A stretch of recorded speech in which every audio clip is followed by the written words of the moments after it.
Good evening and welcome to this edition of The Scanner Guys. I'm Jonathan Higgins. So happy to be with you on the first show of March. This year is actually flying by. It felt like we just turned the calendar and we're already into March already. So welcome. We've got a great topic of discussion to talk about tonight. It's basically installing a rooftop antenna. This is something that you probably want to do upcoming spring, and this will be all the things you need to know to be able to install that rooftop antenna. So we're really excited for tonight's show. If you have questions, as always, post them in the comments over there. We'll try to get to all of those throughout the broadcast. Of course, we'll answer, a vast majority of them after the topic. So we've got this really cool show for you tonight. So sit back, relax, and feel free to ask us some questions in the comments. If you haven't already, make sure you subscribe to the channel. That's definitely a good thing to be able to become a subscriber. Give us a thumbs up if you like the program. Let's take a look at tonight's slide deck. Why don't we? So installing a rooftop antenna. That's going to be our topic for tonight. So as always, we want to remind you to follow, like, and subscribe to us on social media, Facebook, Twitter, YouTube, and Instagram. Make sure you give us a big thumbs up on this video, and we can't say it enough, subscribe to our channel. You can also check out the Scanner Guys website as well, thescannerguyshow.com. You can contact us, sign up for the newsletter, and shop our store. I try to answer those emails as quickly as I can. There's a few emails that are in there that came in over the last couple of weeks, so I need to catch up on those and answer some of those questions. Last broadcast we weren't on, but we're happy that you're joining us this evening for tonight's broadcast. So of course, we've got our Train Aficionado shows. Our next show for Train Aficionado will be the following Wednesday after tonight, which will be March the 15th, 8 p.m. Eastern Time, 5 p.m. Pacific, on Train Aficionado's YouTube channel. So make sure you go over to Train Aficionado and give us a thumbs up on some of our videos and subscribe to that channel as well. All right, tonight's topic of discussion. We're talking about installing a rooftop antenna. So this is certainly an investment and a project that you want to spend a lot of time working on. Basically preparing, measuring. We're going to go through all of that in this slide deck here. So basically everything you need to know for installing that rooftop antenna. There's several different mounting options, as we can see on this slide. Of course, if your home has a chimney, there's a chimney mount. Basically, you see those mounts, and then you use strapping that would go around the chimney. You'd follow the instructions in order to do that. The other option that's very popular is the tripod mount. This would be basically at the peak of the roof there. You'd put in your tripod mount that in. And of course, you are drilling holes through your roof. So you want to make sure that you're sealing those holes that you're putting in. You don't want any leaks in the roof. That'll be a bad issue if you've got leaks because of a rooftop antenna, and your significant other probably won't appreciate having a leak. Another great option, and this is a more popular option, and I've done this a couple of times, is the wall mount. Basically, you see there all the way over to the right, there's two brackets, and then typically you would have to put in a antenna mounting pole. Typically, they're anywhere from 4.5 feet to 5 feet. And then these wall mounts have clearances of anywhere from 4 to 8 feet. And you may need further clearances if that roof overhang goes over more than that. So if you're looking at one of these wall mounts, you want to measure that roof overhang. Make sure that it's going to clear the roof. You don't want that antenna mounting pole to be rubbing against the roof, damaging the shingles that are near the edge. So you want to make sure there's plenty of clearance and plenty of space in case there's a little bit of wind for that that pole to be able to move just ever so slightly. It's not going to move a lot because, you know, the way you have it mounted, but you want to be able to have a little bit of wiggle room there. So here's all the common mounts. So keep those in mind as we talk this evening. So one of the best scanner antennas that would recommend, and this is one of the more popular antennas, is the Diamond Super Discone antenna. It's a wideband antenna. You know, of course, you know, if you're looking to cover a single band, you may want to take a look at a single band antenna, such as we put an example on here. If you were monitoring the railroads, you would want to look at an antenna that's tuned to the railroad band, specifically the 160 to 161 megahertz. The other thing you can do, which we're going to show tonight, is converting that mobile antenna into a base antenna, which is really neat. You know, you may have a favorite mobile antenna that's an NMO mount, and you can basically take that antenna and convert it to a base antenna with a ground plane. So we'll show you that also tonight. So this slide's kind of teasing, you know, some of the stuff we're going to be talking about. So big thing. You know, when you're deciding to put up an antenna, you're going to pick the location where you want to put the antenna. And then, of course, you're going to pick what type of mounting gear. In our example here, we're doing a wall mount. And basically, we have the Diamond Discone base antenna is the antenna that we've selected for this project. So, planning the coax route. You want to measure twice, cut once, or measure twice and buy the appropriate length of coax cable.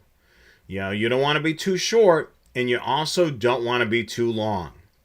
Now, things to consider when you're actually measuring the distance in between going from that antenna all the way into your monitoring room. You want to make sure that you allow for that drip loop. Now, a drip loop is handy because you don't want the water running down the whole entire length of the coax cable. Basically, you want that drip loop, so basically the water runs off the drip loop and goes right down to the ground.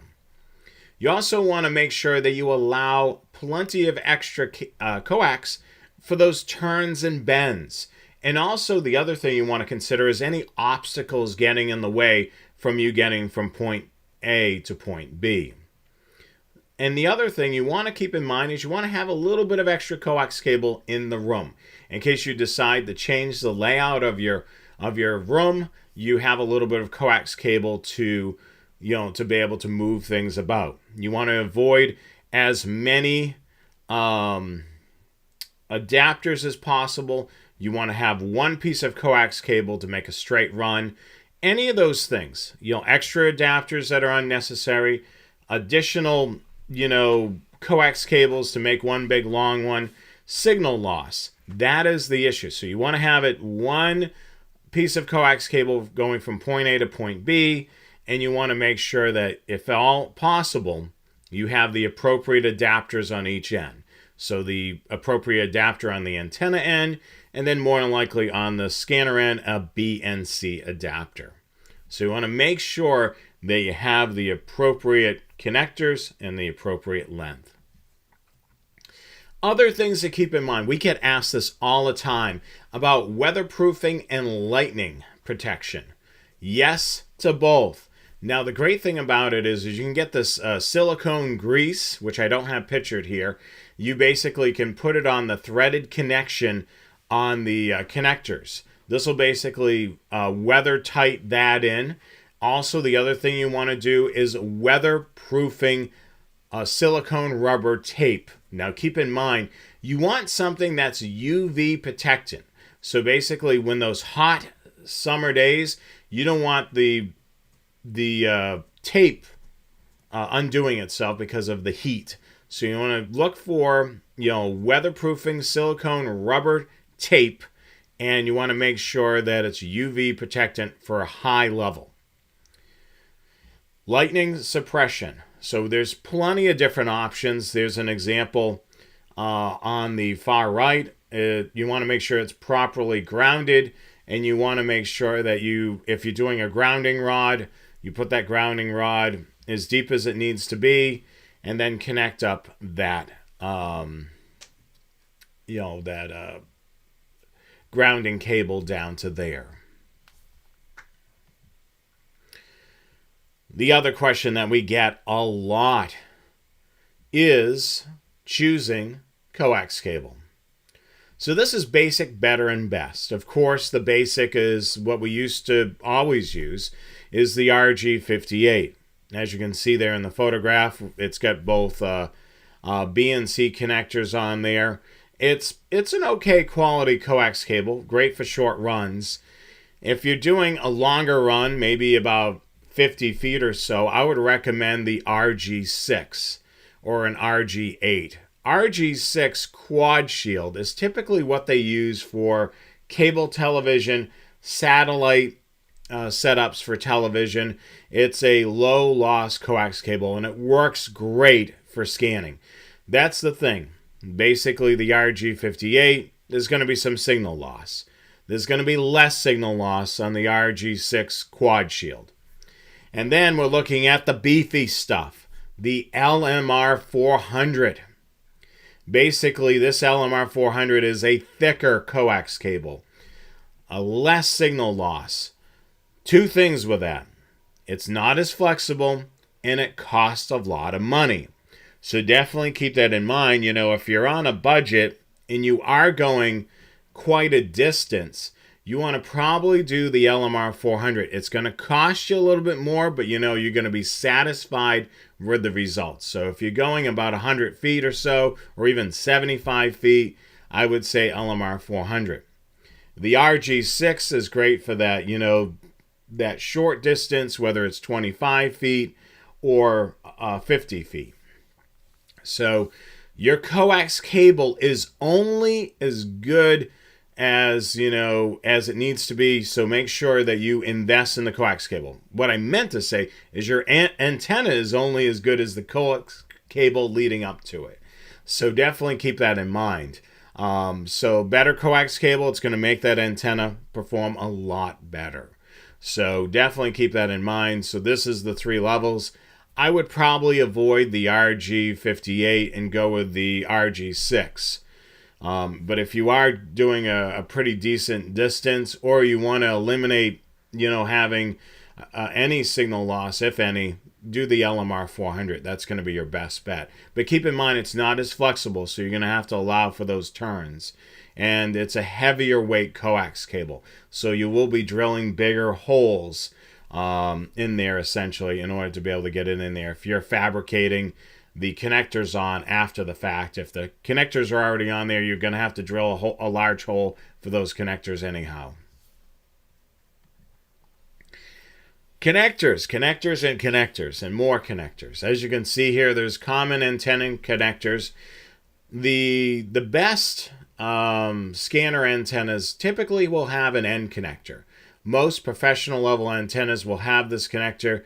They have much less signal loss, and they're more weather resistant than any other coax connector. So the end connector is definitely one of the best. The next one down, I would say, is the UHF, or otherwise known as the PL259 connector. This is a little less expensive. Antennas will typically have this, and it works pretty well. And then, of course, most of us are very familiar with the B and C connector. If you've got a base mobile scanner antenna, and then some of the portable scanners are still using B and C connectors. And then some of the unit and portable radios do have the SMA connector. But the B and C is definitely a more of a common connector used on today's scanners. And if you're ever using, existing coax cable in the home for your cable TV or a satellite dish, it's going to have an F connector on there. Believe it or not, that's what I'm using for my setup. There's actually coax cable leading up to where the satellite dish is on the roof, and I've taken the satellite dish down and I put up an antenna up there, and I basically use the existing coax cable, and then you see the little box way over to the right side in the corner. Basically, I got a couple of these, which are F connectors, converting them down to B and C. So basically that's an F connector female to a B and C male. So works great. I did say avoid connectors, but in this case, one connector on the coax cable would be fine. Basically, you don't want to overdo it. I mean, I have seen people convert, do several different connectors in order to convert something down. If possible, convert it from one thing to another versus, having multiple connectors on there. Some of the best rooftop antennas, and of course a lot of these are available at Scanner Master, basic, better, and best rooftop antennas. Now, of course, there's an affiliate link down below in the description of the video, so you'll be able to go to the website and take a look at these antennas. But here they are. The basic is the omnidirectional skyband base antenna. It's the least expensive antenna. It's got that disc cone type of style. It's got a full band coverage, basically from 25 megahertz up to 1300 megahertz, and it's very reasonably priced. So if this is an entry-level antenna that you don't want to spend a fortune, but you want to be able to put an antenna up on the roof, this would be a good starter antenna. Moving over, and this is what I'm using, is basically a mobile antenna with a ground plane. And what you see here is the Telco, great mobile antenna that you can use as a base antenna. Basically, the Telco has an NMO connector, which is a threaded connector. So basically, you're screwing that onto the connector, and then you see the 4 elements going in each direction. You can trim those down and tune those to a specific band that you're trying to monitor. For me, I believe, if I remember correctly, when I trim this down, I have this tuned to the railroads, and I believe it's about 17 inches for each element, that I had to trim it down to. So this certainly works really well. It's a simple setup. You can check it out on Scanner Master's website. It's basically a ground plane scanner antenna kit. And then, of course, we've talked about a disc cone base antenna. In particular, we mentioned the diamond disc cone base antenna. This is a omnidirectional antenna covering the full range, yet again, from 25 to 1300 megahertz. It is ideal for most situations, provides you years and years of service, and typically they're a high quality of stainless steel construction. So, of course, we've made it from basic, better, and best. And then, of course, the best plus is the ferret 8-band base antenna. This antenna is huge. It's 8 feet tall. It also is very expensive, but it works really well. I've actually owned this antenna. I don't have it on the roof. I actually still have the antenna. It's in the garage right now, and works really well. Provides you great omnidirectional coverage. So this is certainly a really good antenna. But it's going to cost a lot of money. Like the thing that I mentioned, this is an investment putting up an outdoor antenna. So it's, you've got mounting gear, you got coax cable, and then you have to select a good antenna. So you can't skimp on any of this stuff. You want to make sure that you get a really good mounting bracket or mounting gear.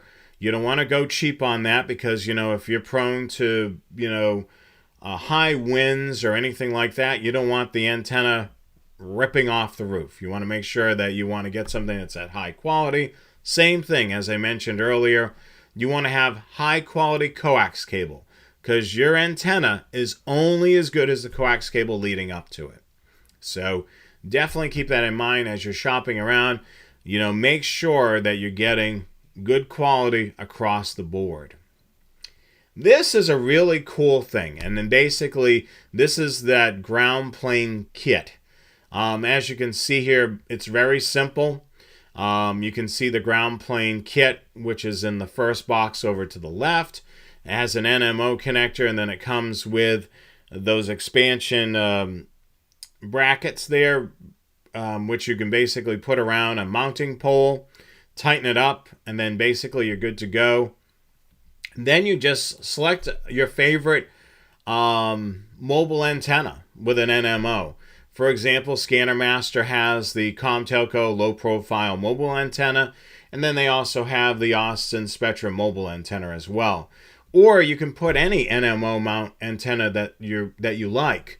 If you're monitoring a particular band, you can get a tuned antenna to that particular band and then mount that on the ground plane kit. So a lot of good stuff right there. We can't go a show without talking about antennas and multi-couplers. So there's lots of great options for multi-couplers. If you're only splitting the great scanner antenna in between two scanners, and you're on a budget, I would recommend the SP1300 splitter. It's an inexpensive option to run two scanners sharing the same antenna. Now, what is a multi-coupler? Basically, this allows you to share that one antenna amongst a group of scanners. Now, a multi-coupler will prevent signal loss. You don't want to do one of those T connections. You want to do something that's set up to be able to distribute the antenna feed to two scanners. Now, the Stridesburg multi-couplers are the best around, and they come in a 4, an 8, and a 16 port multi-coupler. And they're active multi-couplers. They're designed to distribute antenna signals to multiple receivers without signal loss and high isolation in between the ports. So not only these multi-couplers are able to distribute amongst a number of radios, they also have a preamp built in there as well, which eliminates that signal loss. I can't say enough about these Stridesburg multi-couplers. They work great. I have a couple of 4-port multi-couplers, and of course I have an 8-port multi-coupler. Works great. Highly recommend it. I mean, the great thing about it is, if you've got more than one scanner, connect it up to that antenna and, get the best signal to all of your radios versus just one radio. And the other thing that I can't stress enough, don't forget to purchase the jumper cables. Scanner Master actually has a wide range of jumper cables. They have a 1-foot, a 3-foot, and a 6-foot. So make sure you purchase a couple of jumper cables. It's great to have a few of these on hand. Let's say, for example, you have 3 scanners and you're using the 4-port multi-coupler. Buy the 4 jumper cables in case you want to connect up a portable radio up to the multi-coupler temporarily. You have, 4 ports, have 4 jumpers. Simulcast tricks. So this is where we get into beam antennas. So we've got a Yagi base antenna. So there's several of them on the Scanner Master website. So I'd recommend one of these beam antennas. And you would basically look at, for example, we're looking at the sites around Charlotte, North Carolina.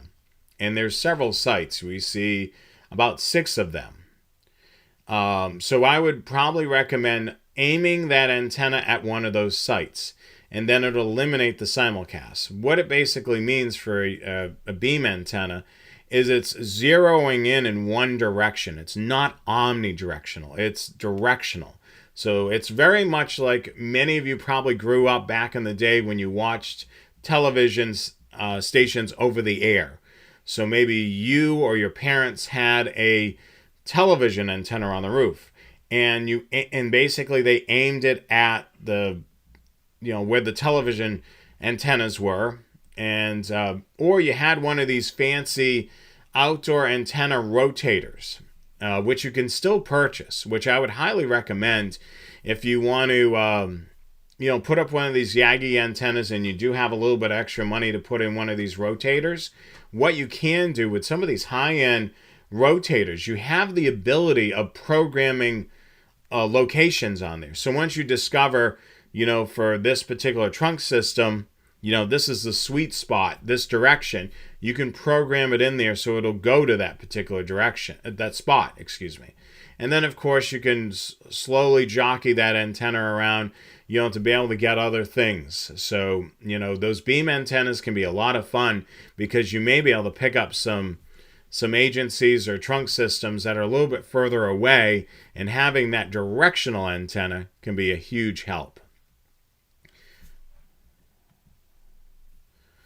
Antenna project tips. So you want to make sure that you do your research. You want to take a look at all the antenna options that are available. You want to find the best antenna for the job. You want to make a supply list. You want to double check your measurements. You want to make sure that you have the right tools for the job. And you never want to do an antenna project by yourself. Make sure you have somebody that's there to help you. In case something happens, you get up on the roof, the ladder falls down to the ground, you're stuck on the roof now. So you want to make sure that you have somebody working with you. Especially with those coax cable runs, they're able to assist you with snaking that coax cable, through the attic, downstairs, and so forth. And I can't stress enough, safety first, safety always. So these are great things to keep in mind for that antenna project. You want to make sure that you do all of these things. The best thing about it is if it's done correctly, you're going to see a huge improvement on reception.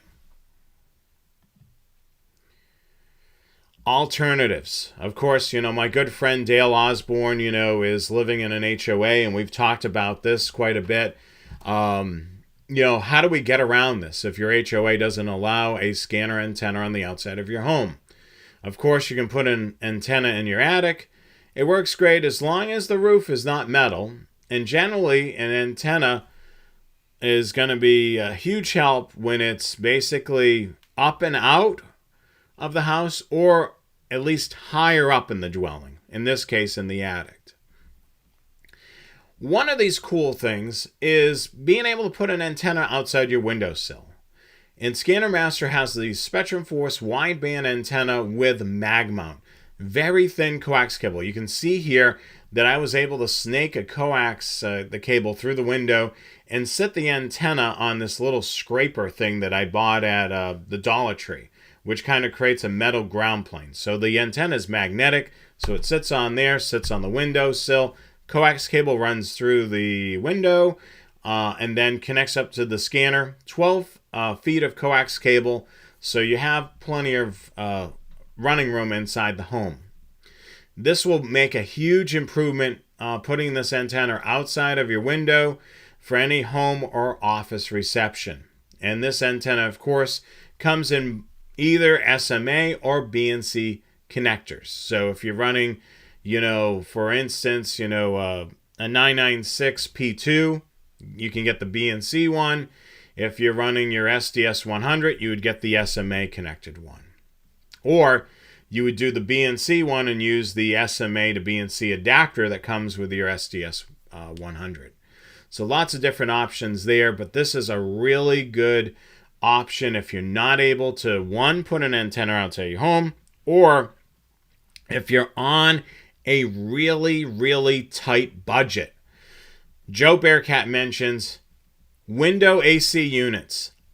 Excellent suggestion. They make a great ground plane. And, you definitely want to keep that in mind. If you have an antenna like this and you want to put it out in the air conditioner unit, just sit it right there. The air conditioner unit is metal, and it's not really going anywhere. So with spring in mind, we've got some programming tips that we're going to share with you for tonight's broadcast. Let's take a look at those. So computer programming. Now, back in the day when we used to have to program these scanners by hand, it would be a bit of a challenge. We would have to, either reset the scanner and then program it from scratch and all the frequencies. This was back in the day when we had frequencies in our head. But computer programming allows us to be able to program it on the computer. And the great thing about it is we can save the file on the computer. So we can always make edits and then rewrite the programming to the scanner. The other thing that allows us to be able to do is creating different configurations. Let's say we don't like the way we first programmed it. And we want to separate it out by favorites lists or scan lists or banks or whatever it may be. We can basically retool the programming within the software, which makes it a lot easier. Something that we didn't have back in the day was radioreference.com. Basically, we were very dependent on the police calls books. Thumbing through the book and looking for the frequencies. Now, with Radio Reference, we can see updated information pretty much real time on the website. And also, with Butel software, you can import the information from the database into the software. So you're not having to do a ton of typing. Maybe you do some edits with alpha tagging and what have you. But basically, you can do a lot of work on using Radio Reference by importing it in and going from there. And of course, doing your research on the website. That's a definite thing. And then, Joe P. mentions one of the best things that came to scanning was alpha tagging. Joe, I can't agree with you more. I mean, I love alpha tagging. That's one of the main reasons why on all of the lower end scanners, my favorite is the 125 AT because it has alpha tagging. And of course, all the high end radios nowadays have alpha tagging. The other thing you want to consider when using programming software, think outside of the box. Configure this programming however way you like. You want to make sure, in some cases, less is more. If you're scanning a whole bunch of things, the thing about it is it's going to take it longer to make its way around until it makes its way back to that channel that you were listening to. So you want to make sure that you think outside of the box. You want to kind of plan out your programming. You also want to spread things out. The menu on these scanners is also huge. The capacity. You look at, like a 996P2, there's 25,000 channel capacity. It has over 99 systems. So there's a lot of memory on these particular radios. So you can have multiple, in this case, systems on the radio, and you can turn them on and off however way. So let's say you want to create a system that's only your hometown. And then you want to create another system for the neighboring communities. So what you can do is one night you're watching TV, you just want to listen to your hometown, so you run just system 1. If you, you're not watching TV, you're sitting by the scanner and your hometown's quiet, you may want to turn on system 2 and scan those things as well. So take advantage of these scanner huge memories.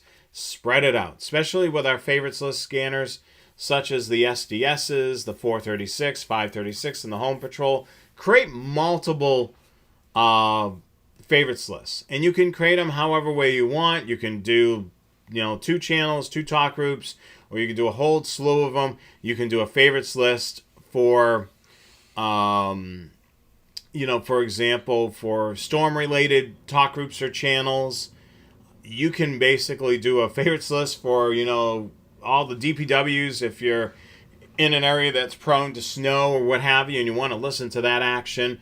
You could even create a favorites list for, for anything that you want pretty much. And, favorites lists don't take up very much space. So you can have a whole slew of favorites lists programmed in there, and it's not going to take up very much memory whatsoever.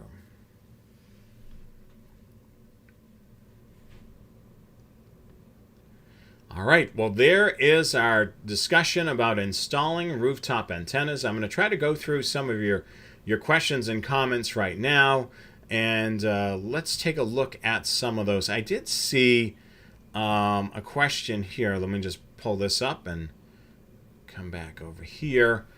Can I secure an antenna to a nearby structure such as a wooden fence or shed? Yes, you can. Basically, you're going to use the same fundamentals that I mentioned. But, you want to keep in mind, distance and coax cable and so forth and so on.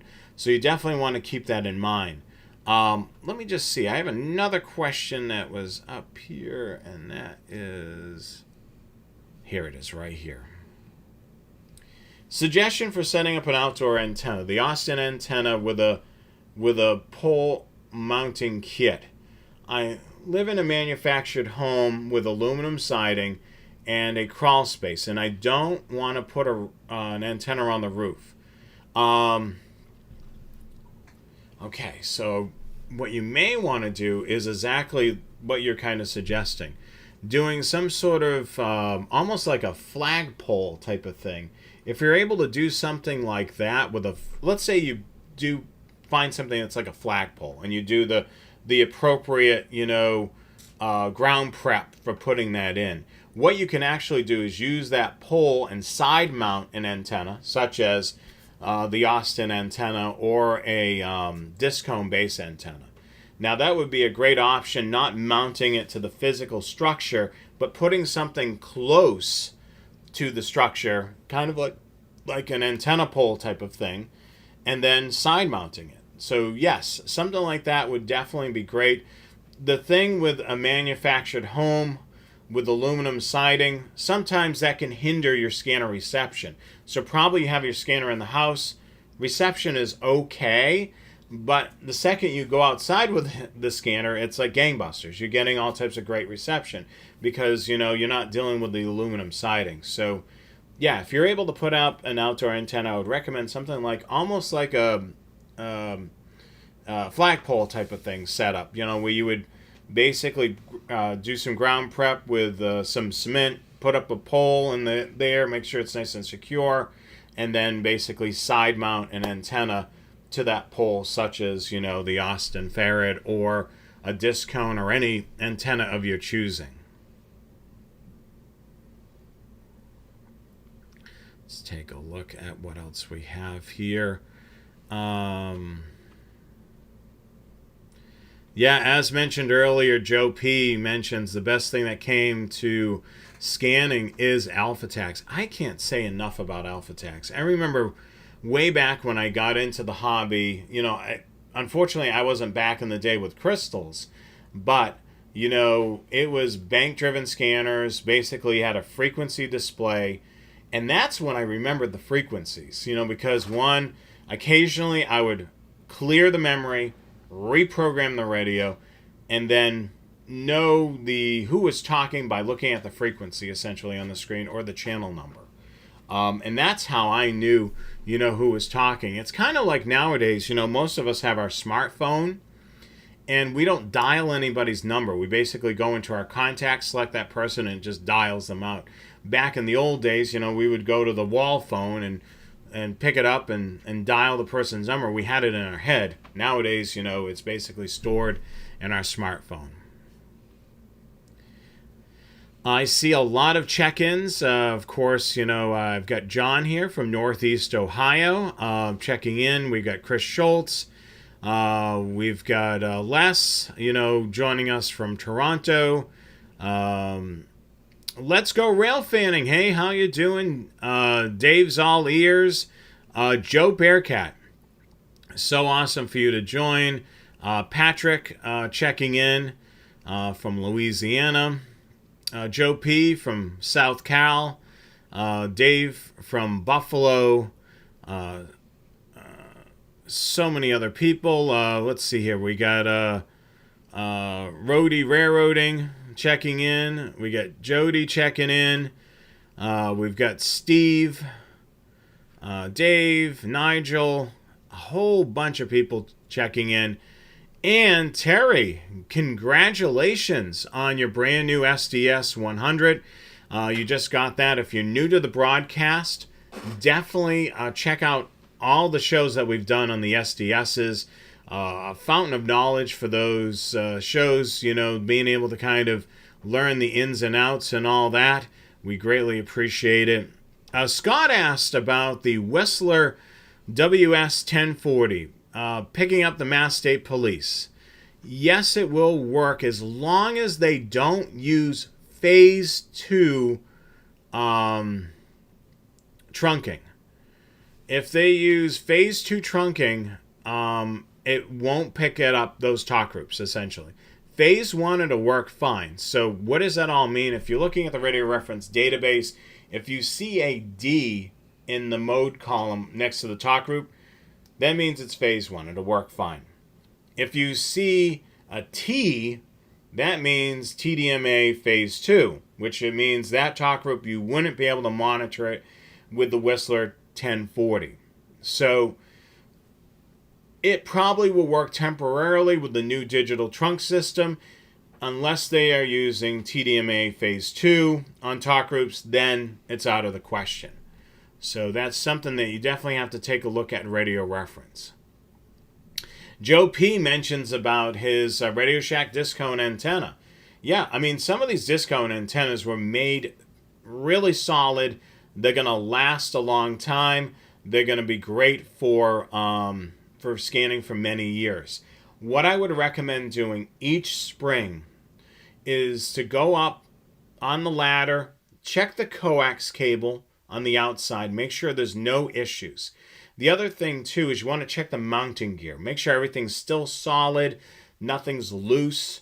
The great thing about it is if you can catch an issue with the mounting gear or the antenna or the coax cable before there's a storm, you can fix it, address it, and take care of it. Now the other thing to keep in mind, maybe your antenna looks fantastic, but you notice that the reception has been going downhill for a couple of years. What it may be is you might need some new coax cable. So essentially replacing that coax cable could make a huge difference. And the other thing, when you're doing the replacement of the coax cable, maybe you cheaped out on the coax cable. Since you're replacing just the coax cable, you'll get the good stuff, and hook it up to the antenna. You may find, wow, it makes a huge difference, brings new life to that antenna. But definitely look at the antenna, make sure there's no wear and tear or any issues with the connectors. If there's no issues and you notice that the reception's going down, get new coax cable. I mean, that's the first place where I would start. Yes, the SD2 antenna by Antenna Craft. It is pretty sad that they don't make that anymore. It was made for many years, and I remember the big box that used to come in, and then it would fold out, and then they stopped manufacturing. When I was at Scanner Master, they looked at being able to reproduce the antenna, but it was going to be quite expensive, just being able to kind of reproduce the antenna. I mean, Antenna Craft had it mastered, with all the connectors and everything that was needed for, elements, I should say, needed for this antenna to figure out how to build this antenna. It's going to cost a lot of money. So really nobody has came out with a SD2, that, taking over from Antenna Craft's manufacturing.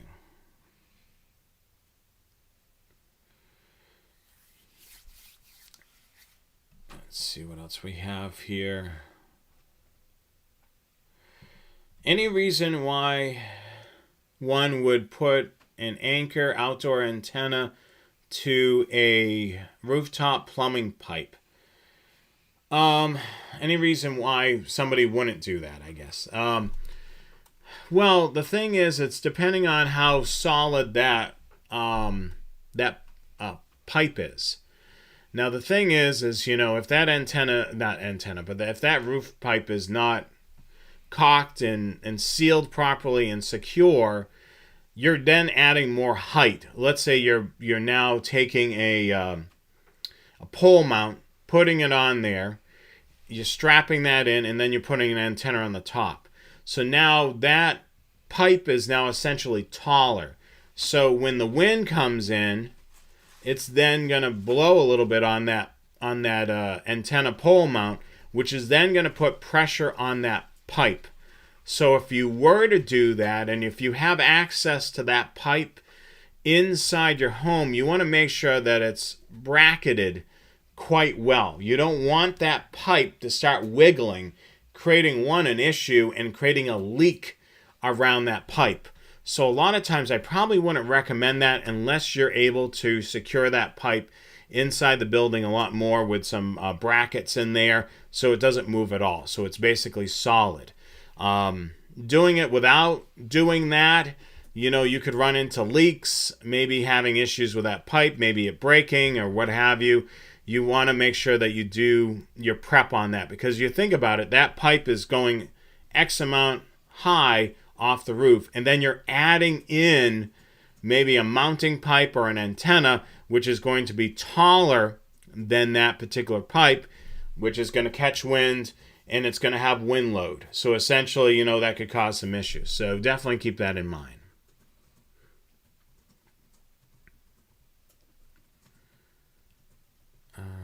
Just trying to see what all the questions.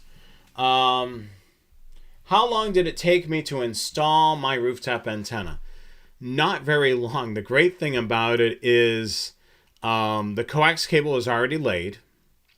So basically I have, let me just show on the slide deck. Hold on one second. So this is the antenna setup I have here. So you can see the antenna. I'm using the a mobile antenna with the ground plane, as you can see there. And then I ran basically a mounting pipe. And then you can see if I take myself off of the photo here, you can see in the photo that's over to the far right, you can see how I mounted it. So basically I used some strapping mounts, and then I used a U-bolt mount. So basically I really mounted it. I basically doubled it up. And then this is connected up to a satellite dish mount that's on the roof. So the antenna and pipe are very lightweight. So the wind load is not going to be an issue. The pipe is pretty chunky as it is, and it's secured to the roof. So probably it took me maybe about an hour and a half, maybe less. It didn't take very long. I mean, basically I got all my materials together. I cut down the elements on the ground plane. I connected up the NMO mount.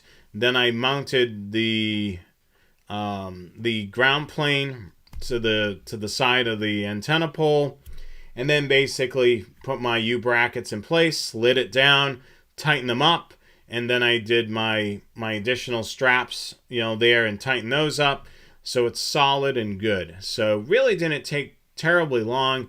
Of course, if you're having to put up mounting gear and lay coax cable, it could be a full morning or a full afternoon for being able to mount your particular antenna.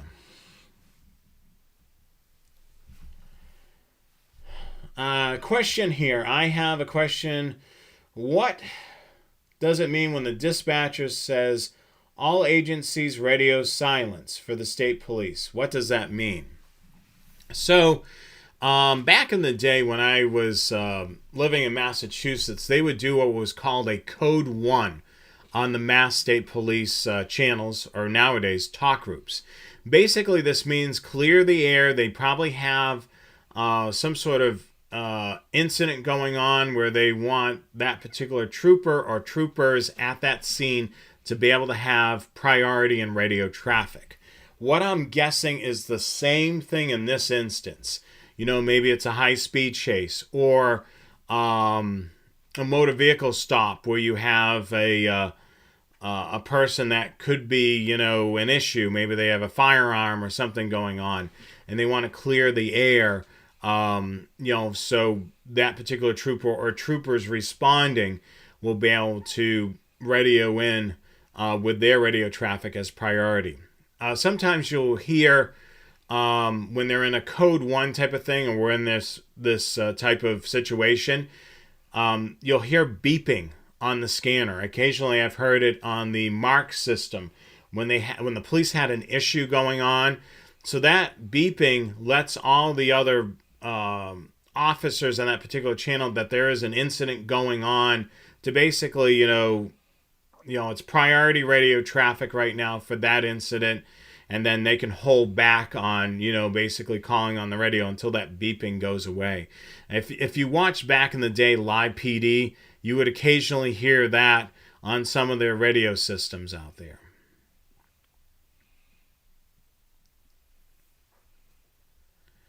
Michael from Cincinnati. I'm from the Cincinnati area right now, so nice to see that a neighboring Cincinnatian is watching the Scanner Guys. K-Love, thank you so much for joining us tonight. And congratulations, Michael, on purchasing an SDS 100 and 200. Dayton Hamfest. I'm not too sure if I'll be at the Dayton Hamfest or not. I'm not really sure. Last year we were only there because of the Scanner Master booth was going to be unoccupied. So basically, Scanner Master asked if we wanted to sit at the booth and meet and greet with a lot of the viewers, which was awesome. I'm not too sure if Scanner Master will ask us back this year for the Dayton Ham Fest, but I'll definitely keep my ear to the ground and see what happens. Let's see. I'm just trying to look at. Joe is asking, what would you recommend for a great antenna for the SDS 200? Depends on what you're monitoring, essentially. If you're monitoring a lot of trunk systems that are in the 8 and 700 megahertz, maybe you want to do a directional antenna, beam antenna, if you're dealing with simulcast issues. If you're not dealing with simulcast issues, maybe an omnidirectional antenna. Ultimately, the best antenna, if you're monitoring a wide range of things, is a wideband omnidirectional antenna. Something like what we showed you earlier with the disc cone base antenna. Certainly one of the more popular antennas, but pretty much, any antenna that you would use for like a 15X, would work great for an SDS. Basically, antennas don't discriminate in between analog or digital. So you can basically use, a scanner antenna that you used with your digital scanner, your analog scanner for years, and use that same antenna for your digital scanner, such as your SDS.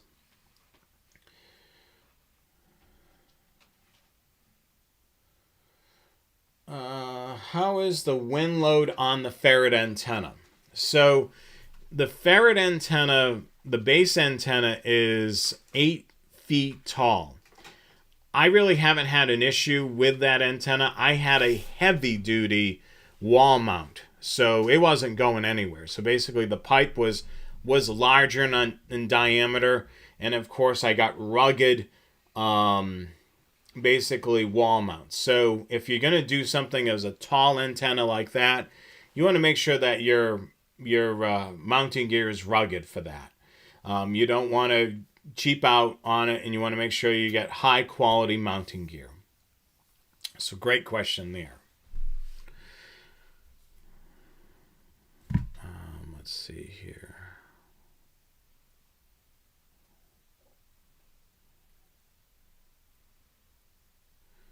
Okay, so Chris is asking about, the Michigan system. Is phase 2, but the talk groups still show a D. I don't see any with a T. Why is that? So basically, it involves reprogramming of the radio, to give it that capability, to going from TDMA phase 2. So, you may not see that as radios get reprogrammed and what such. You may see them moving from phase 1 to phase 2. Basically, the system is capable of TDMA phase 2, but maybe the talk groups, are still phase 1. So eventually you may start to see a little bit more T's on that trunk system. But as of right now, it looks like you're seeing a lot of D's. Just like Joe Bearcat mentioned, the system may be capable of phase 2, but the radios that they're using may not be.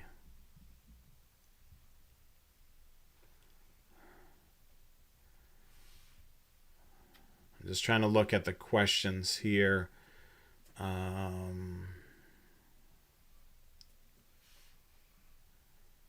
me see here. Sorry, it's taking me so long. I'm just trying to look through. There's a lot of questions. Yeah, Cincinnati is a long way from Massachusetts, Bill. Hope you're doing pretty well, Bill. This is where my new hangout. The rail fanning is great here. Hopefully I'll be able to make a trip out to Massachusetts and we'll be able to meet up at some point. Good to see that you're watching the broadcast tonight. Greatly appreciate that. Yeah, I did see that, John. On Patrol is basically replacing Live PD.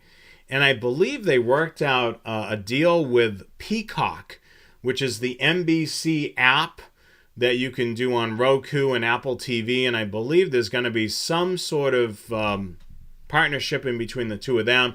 I'm not too sure if it's going to be free or not, but that'll be super cool to be able to kind of see a form of live PD returning back. Taylor mentions that the wind load on the Ferret is about 110 miles an hour, which is good to know. It's basically this. John mentions going back to live PD. It's basically the same show, just different name, and of course a different network. Let's see what else there is. But yeah, I mean, with the takeaways from tonight, you're finding one, the best antenna for the job.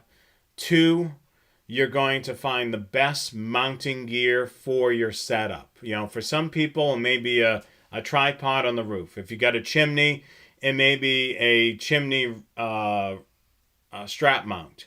Or it might be a wall mount on the side of your home.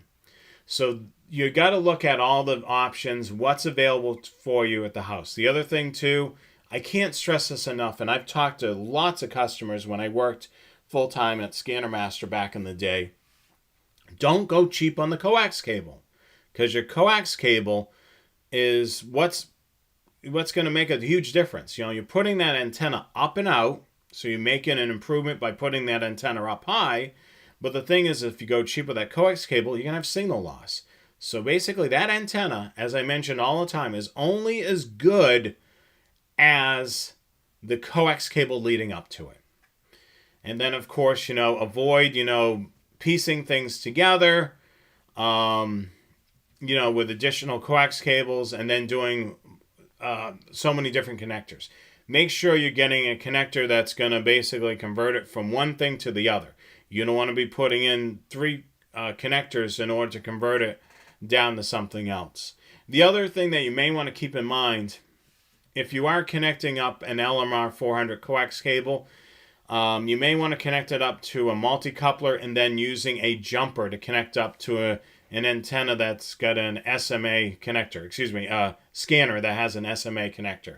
That LMR 400 is going to put a lot of pressure on that little connector. So you want to make sure you probably do something in between the two. That's probably where I'd recommend, doing a multi-coupler connected up to that LMR 400 and then using a short jumper cable to connect up to that SDS 100 if you're using that to be able to connect up to the rooftop. Sean makes a great suggestion when looking at radio reference. Unfortunately, there's some things out there that are encrypted. The large E, when you see that listed, basically means full-time encryption. The lowercase e means encryption is used sometimes.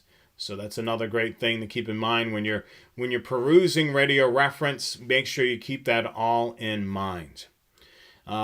Chris Schultz mentions, here, hopefully I'm going to come up to the Lansing, Michigan area and meet up and go rail fanning. That would be a lot of fun. I've got a lot of places I want to hit here in Ohio, such as, places north of me, and then there's some stuff in Indiana that I want to go to. I mean, there's a lot of great rail fanning here, and of course, a lot of great scanner monitoring as well. So it's definitely some good stuff.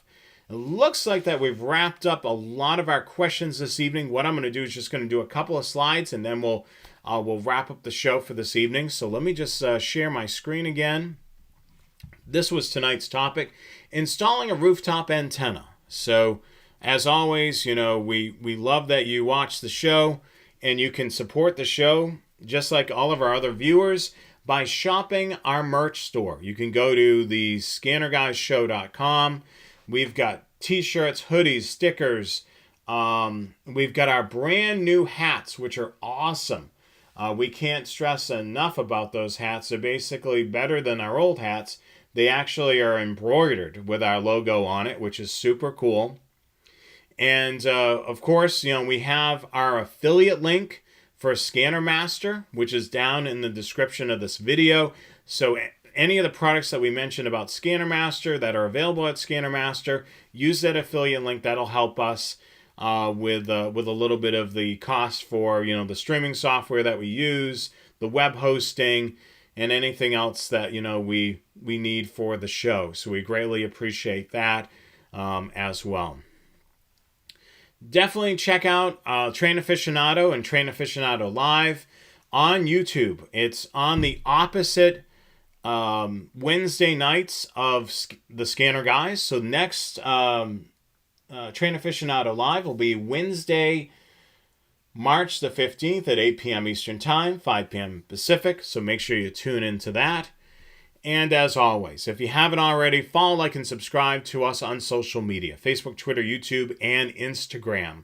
Make sure you hit a thumbs up on this video. Leave a comment if you're watching this video after it airs.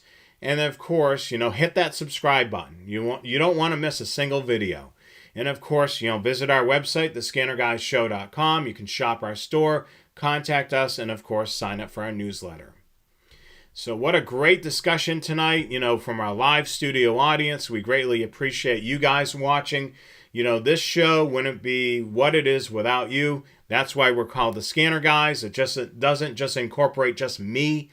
You're Scanner Guys out there because you're using scanners and enjoying them. And then, of course, we have our Scanner Gals out there as well. We greatly appreciate all of you, and thank you so much for watching tonight. Really enjoy all your comments, and we are looking forward to seeing you guys next week on Train Aficionado Live, and then, of course, seeing you for the next Scanner Guys show. So be safe out there. Have a great week. We'll talk to you soon. Have a good night.